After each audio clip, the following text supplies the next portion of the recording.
Hello friends, आज start करते हैं 10th क्लास का एक इम्पोर्टेंट क्वेश्चन है 3.6 में स्पीड और टाइम से रिलेटेड।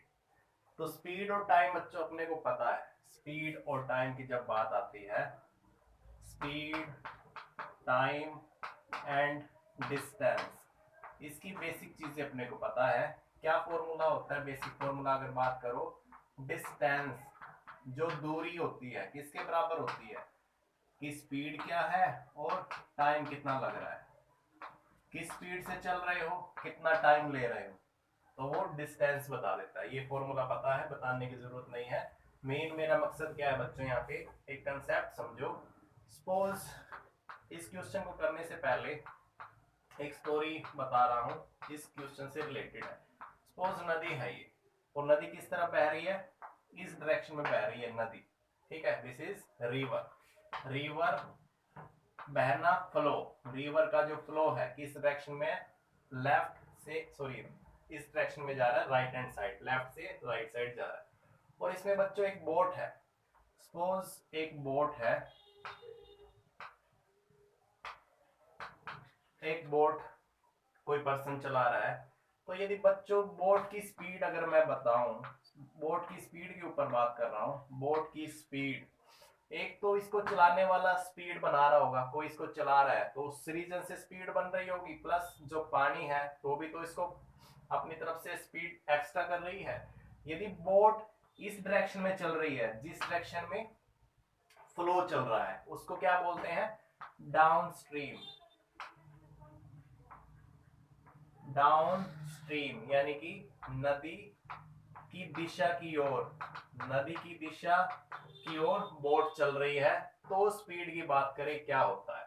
यदि डाउन स्ट्रीम यानी कि नीचे जिस तरफ नदी का पानी बह रहा है उसी डायरेक्शन में बोट चल रही है, उसकी बात करें तो जो स्पीड होती है बोट की, वो बच्चों एक एवरेज स्पीड हो जाती है। एवरेज स्पीड हो जाती है कैसे? उसमें स्पीड कैसे हो जाती है? जो पानी की स्पीड है, पानी की भी तो स्पीड होगी, साथ में बोट चलाने वाला वो भी स्पीड कर रहा होगा, तो उनकी दोनों की स्पीड ऐड हो जाती है। तो उसमें हम एवरेज स्पीड लेते हैं। मान लिया इसमें दो चीजें मानी जाती हैं, वाटर की स्पीड, वाटर की जो स्पीड है मान लिया x किलोमीटर पर हार है, और बोट की स्पीड मान ली y किलोमीटर पर हार है। तो एवरेज स्पीड क्या हो जाएगी इस सिचुएशन में? डाउनवर्ड्स, डाउनवर्ड्स चल रही है, नदी के प्रवाह की दिशा में चल रही है बोट, तो बोट की स्पीड क्या लेंगे हम? तो स्पीड x प्लस वाई मानेंगे बच्चों हमेशा। इस ऐसी सिचुएशन आती है जब भी स्पीड से रिलेटेड यानी कि नदी का कंसेप्ट प्लस उसमें बोट चल रही है, उसमें एक कंसेप्ट चल रहा है। तो जो बोट की स्पीड लेते हैं हम, एवरेज स्पीड लेते हैं, वो क्या इस डायरेक्शन में फ्लो है, तो दोनों की स्पीड ऐड कर दो। सपोज इसका अपोजिट ले लो, यदि ये बोट पानी इस तरफ बह रहा है और बोट इस डायरेक्शन में चल रही है, ऐसी डायरेक्शन क्या बोलते हैं?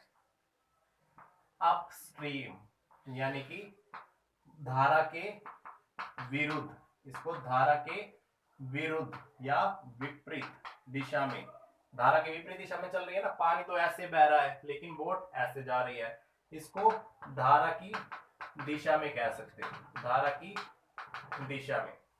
तो अगर ये सिचुएशन अपने को दे दे, नदी के अंगेस्ट बोट चल रही है, इधर चल रही है, तो बच्चों क्या सिचुएशन होती है?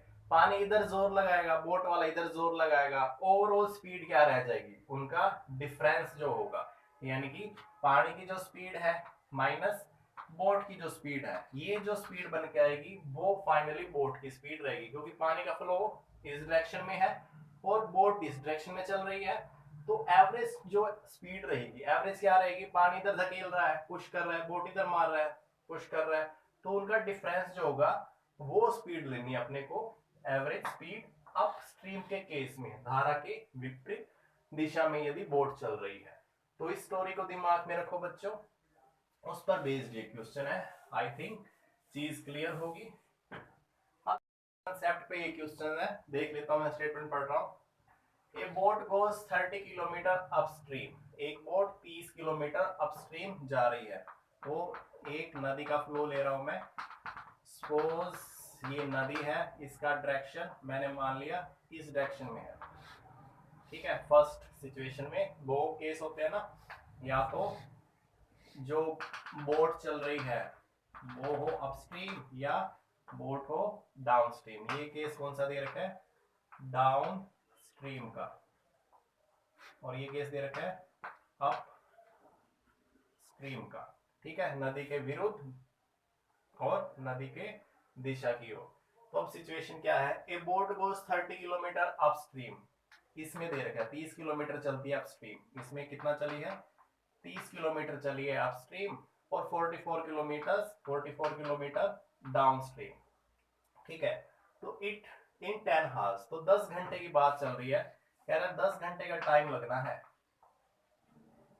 10 हार्स का टाइम लग रहा है इन दो सिचुएशन में। यदि बोट, मान लिया बोट यहां पर है और बोट यहाँ पे है, इस केस में नदी की दिशा में चल रही है, जिधर जिधर धारा प्रभावित हो रही है डाउन स्ट्रीम, तो उसमें 44 किलोमीटर ऑटोमेटिक ज्यादा दूरी तय करेगी ना, जिधर बोट चल रही है उधर ही पानी और ज्यादा दूरी, उसके विरुद्ध चल रही है तो कम दूरी, तो दोनों में कितना टाइम लेती है, 10 किलोमीटर। ठीक, 10 घंटे। निकालना क्या, determine the speed of stream and that of boat in the still water. तो अपने को स्पीड निकालनी किसकी, स्ट्रीम की, धारा की स्पीड बताओ, पानी के बहाव की स्पीड और बोट की स्पीड। इसमें नॉर्मली बोट की स्पीड को बच्चों ज्यादा मान लिया जाता है, भाई बोट की स्पीड ज्यादा होगी। ठीक है, तो पहले बोट की अज्यूम कर लेता हूँ, let's speed of boat, speed मान लो, जो चीज निकालनी होती है बच्चों वो तो अज्यूम करना होता है ना, एक्स मान लिया। Let's speed of stream, stream का मतलब धारा की स्पीड कितनी है, y किलोमीटर, तो ये दोनों ही तो निकालना था। तो आपको जैसे कि बताया 10 घंटे की ये दो सिचुएशन दे रखी हैं, 10 घंटे टाइम लगता है, तो इसमें टाइम कितना लगा, प्लस इस केस में टाइम कितना लगा, इस केस में कितना टाइम लगा, प्लस इस केस में कितना टाइम लगा, दोनों को यदि जोड़ दो तो 10 घंटे आना चाहिए ना, 10 घंटे आएगा ही ऑटोमेटिक। तो टाइम किसके बराबर होता है, टाइम होता है डिस्टेंस अपॉन स्पीड, प्लस इसका भी डिस्टेंस अपॉन स्पीड, फॉर्मूला लिखा है डिस्टेंस अपॉन स्पीड, ये भी डिस्टेंस अपॉन स्पीड, ये दोनों 10। तो इस केस में दूरी कितनी है, 44 है, स्पीड कितनी है, स्पीड क्या लेंगे, बोट की स्पीड क्या लोगे, एवरेज। अब इसमें डाउन स्ट्रीम है तो नदी इस दिशा में चल रही है, बोट भी इस दिशा में चल रही है, एवरेज स्पीड क्या हो जाएगी, x प्लस वाई, दोनों की मान रखिए ना, जितनी x बोट की स्पीड है प्लस स्ट्रीम की स्पीड है, दोनों जुड़ जाएंगी ना, डाउन स्ट्रीम है तो। ठीक है, तो हमने एवरेज लेनी है इस केस में, तो क्या हो जाएगा, इस केस में स्पीड क्या होगी, 44 डिवाइड x प्लस वाई, तो ये टाइम आ गया इस कहानी का, प्लस 30 किलोमीटर डिस्टेंस है, स्पीड क्या लोगे, अपोजिट चल रहे हैं ना, तो डिफरेंस कर दो x माइनस वाई, टोटल कितना टाइम लगा, 10। तो यहाँ पे इस सिचुएशन से मैंने एक इक्वेशन ये क्रिएट कर दी। इसी तरह सेकंड लाइन में कुछ कह रहा है ऐसी ही बात, क्या कह रहा है, 13 हार्स लगते हैं, ऐसी सिचुएशन ही टोटल 13 घंटे लेगा, कब, it can 40 kilometre upstream, 40 kilometre upstream, यहाँ पे कितनी दूरी तय की है, 40 किलोमीटर, ऐसी situation 40 kilometre, 40 kilometre, and down stream में कितना, 455 किलोमीटर, डायरेक्शन जिधर पानी बह रहा है उधर ही बोट चल रही है, तो 55 किलोमीटर, और उसके अंगेस्ट, पानी के अंगेस्ट 40 किलोमीटर। दोनों सिचुएशन में टाइम 13 घंटे लेता है, कुछ इसमें लगता होगा कुछ इसमें लगता होगा, दोनों मिला के 13 घंटे। तो इसमें टाइम कितना लगा, T1 मान लिया इसका टाइम, प्लस इसमें टाइम कितना लगा, T2 मान लिया इसका टाइम, दोनों को मिला के कितना होना चाहिए, 13 घंटे होना चाहिए। तो इसका टाइम कैसे निकालोगे, डिस्टेंस अपॉन स्पीड होती है, इसकी डिस्टेंस क्या है 55, इसकी स्पीड क्या है, तो डाउन स्ट्रीम ही है ना, ऐड हो जाती है ना दोनों, बोट और धारा की। इसी तरह इसकी, तो सेम ये कंसेप्ट है, इस पे हमने अप्लाई कर दिया, ये आ गई हमारी सेकंड इक्वेशन, ये फर्स्ट। तो दो इक्वेशंस आ चुकी हैं, इनको सोल्व करना है हमें। तो ऐसी इक्वेशन पीछे वीडियो में आपको बता भी रखा है, इस तरह की इक्वेशन होती है तो कैसे सोल्व होता है।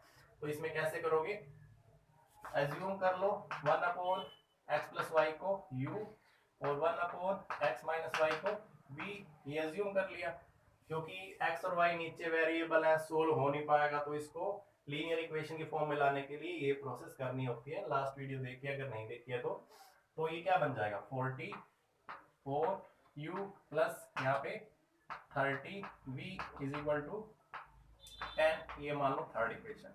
इसी तरह इसका करोगे 1/x प्लस वाई यू है तो 55u plus 40v is equal to 30, ये हो गई फोर्थ इक्वेशन। तो यहाँ से सोल्व करना है अपने को, u और v की वैल्यू निकालनी है, u और v निकाल के इसमें रख देंगे तो हमारी स्पीड निकल जाएगी u और v में।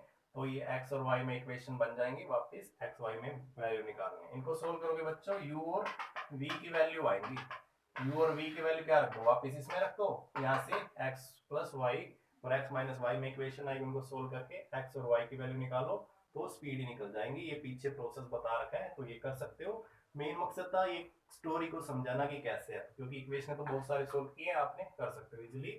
तो इस तरह की क्वेश्चन है बच्चों। आई होप चीजें क्लियर है, तो बने रहिए हमारे साथ फॉर फर्दर वीडियो।